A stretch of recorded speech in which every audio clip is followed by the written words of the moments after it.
بسم اللہ الرحمن الرحیم۔ سورۃ یاسین کے 10 برکات۔ حضرت علی کرم اللہ وجہہ کو وصیت فرماتے ہوئے نبی کریم صلی اللہ علیہ وآلہ وسلم نے فرمایا، سورہ یاسین کثرت سے پڑھو کیونکہ سورۃ یاسین کے پڑھنے میں 10 برکات ہیں۔ نمبر 1، بھوکا پڑھے تو اسے سحری حاصل ہوگی۔ نمبر 2، پیاسا پڑھے تو اسے سیرابی حاصل ہوگی۔ نمبر 3، جس کے پاس کپڑے نہ ہو وہ پڑھے تو اسے کپڑے میسر ہوں گے۔ نمبر 4، بیمار پڑھے تو اسے تندرستی حاصل ہو۔ نمبر 5، خوفزدہ پڑھے تو اسے امن حاصل ہو۔ نمبر 6، قیدی پڑھے تو اسے رہائی حاصل ہو۔ نمبر 7، غیر شادی شدہ پڑھے تو اس کی شادی ہو جائے۔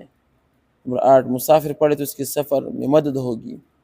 نمبر 9، جس شخص کی کوئی چیز گم ہو جائے تو وہ پڑھے اسے گم شدہ چیز مل جائے گی۔ نمبر 10، ایسا شخص جس کی موت کا وقت قریب ہو، اس کے سرحانے سے سورۃ یاسین پڑھی جائے تو اس پر آسانی کے ساتھ اس پر موت آسان ہو جائے، اس کی موت کی سختی سے حفاظت ہو جائے۔ اور جو شخص اس سورت کو صبح کے وقت پڑھے گا تو شام تک اللہ تعالیٰ کے امان میں رہے گا، اور جو شخص اس کو شام کو پڑھے گا تو صبح تک اللہ تعالیٰ کے امان میں رہے گا۔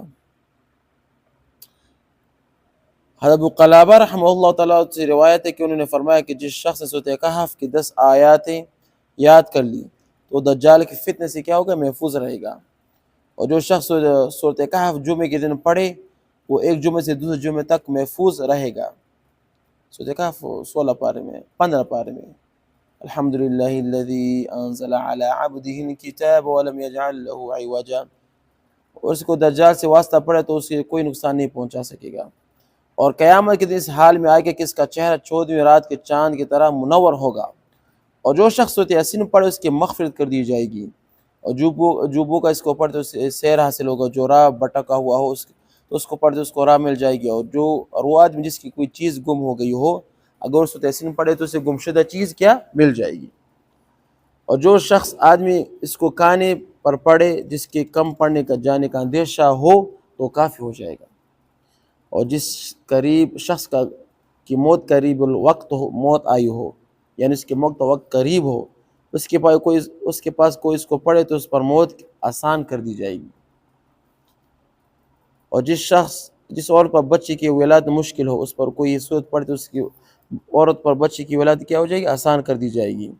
اور جو شخص اس کو پڑھے تو اس کے لحاظ سے اسے 11 مرتبہ قرآن مجید پڑھنے یعنی اس کو 11 مرتبہ قرآن کریم پڑھنے کا ثواب کیا ہوگا، ملے گا۔ اور ہر چیز کا ایک دل ہے، اور قرآن کریم کا دل کیا ہے، سورۃ یاسین ہے۔ صحیح ہے نا؟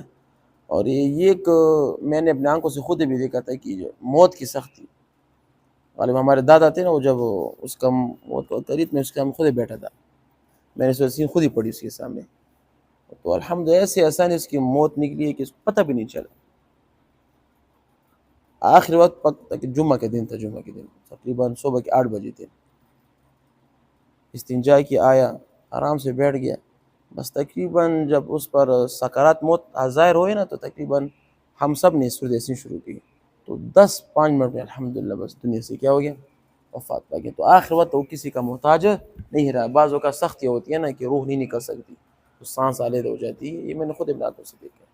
اور ایک سورۃ تبارک الذی، ہماری ایک دادی سی تھی، اس پر تقریباً 2-3 دن تک اس سے مذبذب تھی، سانس نہیں لے رہی تھی، تو جب میں اس کے پاس گیا تھا تو اس کو تقریباً میں طالب تھا اس ٹائم، تقریباً حفظ کر رہا تھا، اس پر میں نے سورۃ ملک پڑھی تبارک الذی۔ میں دوپہر کے ٹائم گیا تو جب عصر تک میں پہنچا تو اعلان ہو کہ وفات پا چکی ہے۔ تو اس کو بڑا تجربہ ہے، میں نے خود اپنی آنکھوں سے دیکھا ہے۔ جس پر موت کی سختی ہو نا، سورۃ تبارک الذی اور سورۃ یاسین پڑھنا چاہیے، تو انشاءاللہ پاک اس سے موت کے سختی کو کیا کریں گے، دور فرمائیں گے۔